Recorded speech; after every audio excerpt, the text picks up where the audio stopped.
ने हरि रूप बनाया, पौंड्रक का वध किया।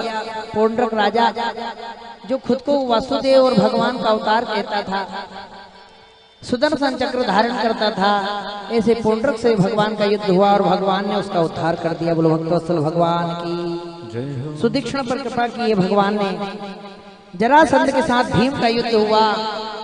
भगवान ने कहा, रे भीम, तुम जरासंध को बार बार चीर फाड़ के इधर उधर फेंक रहे हो, पर मेरी तरफ नहीं देख रहे हो।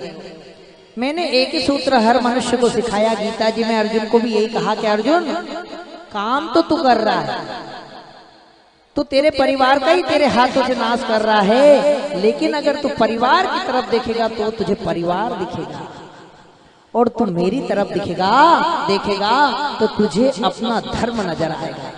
बोलो भक्तवत्सल भगवान की जय। इसलिए कई बार हम परिवार में, समाज में कुछ ऐसी बात कर देते हैं जो परिवार और समाज और गांव के कल्याण की तो रहती है, परंतु धर्म युक्त नहीं रहती।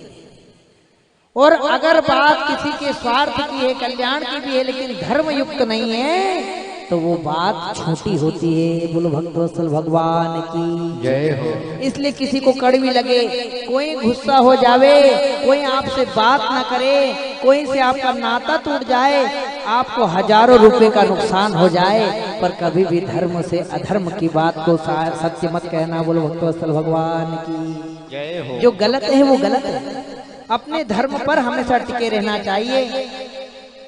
इसलिए कहा, भीम, तूने जरासंध को चीरा, इधर फेंक दिया, इधर फेंक दिया, अरे वो ऐसे कभी नहीं जुड़ेगा। अब जब तू उसको चीरे तो मेरी तरफ देखना। फिर दूसरे दिन जरासंध से भीम का युद्ध हुआ। भगवान ने इशारा किया, लेकिन भीम समझ नहीं पाया। फिर चीर के इधर फेंक दिया, इधर फेंक दिया। फिर दूसरे दिन युद्ध हुआ, फिर चीरा, भगवान ने इशारा किया, लेकिन फिर भीम ने एक हिस्सा इधर एक हिस्सा इधर, और रात को फिर जुड़ जाता। उसकी माँ थी जरा नाम की, वो जब बचपन में ही बालक को चीर के फेंक दिया था, तो उसने मंत्र शक्ति से उसको जोड़ दिया था। अब गदा युद्ध का ऐसा प्रभाव है, जरासंध गदा युद्ध करता था, भीम भी गदा युद्ध करते थे, तो उसमें गदा जो है कमर से नीचे नहीं चलाई जाती, ऊपर चलाई जाती, और ऊपर वो बच जाता था, इसलिए उसको फाड़ना पड़ता। तलवार होती तो काट देता, घोंप देता, इसलिए वो उसको बीच में से चीरता था।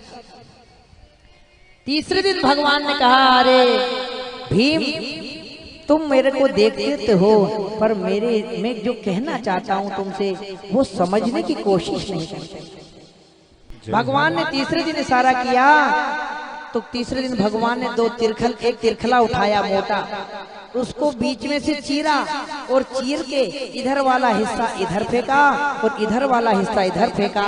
तब जाके भीम को बात समझ में आई, और उन्होंने जब उसको जरासंध को चीरा तो सीधा हिस्सा उल्टे हाथ पे, उल्टा हिस्सा सीधे हाथ पे फेंका, जब जाके जरासंध की मृत्यु हुई। बोलो भक्तवत्सल भगवान की जय हो।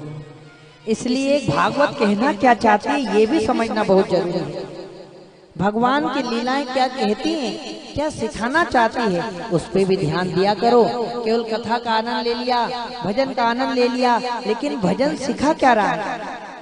सारे भजन केवल नाचने के लिए नहीं होते, सारे भजन की ताले झूमने के लिए नहीं होती, वो तो भजन को रसयुक्त बनाते हैं। परंतु भजन के शब्दों पर भी ध्यान देकर कि भजन कहना क्या चाह रहा है, और हम उसको जीवन में उतार रहे हैं कि नहीं उतार रहे हैं, ये सबसे बड़ी बात है। बोलो गोपाल कृष्ण भगवान की जय हो। भैया मिल जाए बच्ची तो सूचना भी दे देना।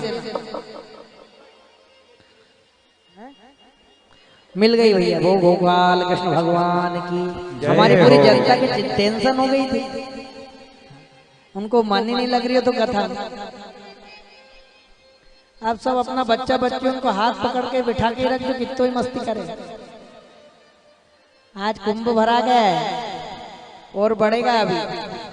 अरे भंडारा शुरू हो जाए तो बस एक बार बोलो भक्तवत्सल भगवान की जय हो। देख जो कहीं दूसरा को कस के पकड़ के मत बैठे रहिए, अपना आलू होना चाहिए। दूसरा को वो ढूंढ तो फिर तब पकड़ के बैठे रहोगे। इसलिए भगवान का इशारा, कथा का इशारा हमको समझना चाहिए। श्रीमद् भागवत महापुराण में आगे भगवान ने ब्राह्मणों के चरण धोए हैं, ब्राह्मणों की सेवा की है।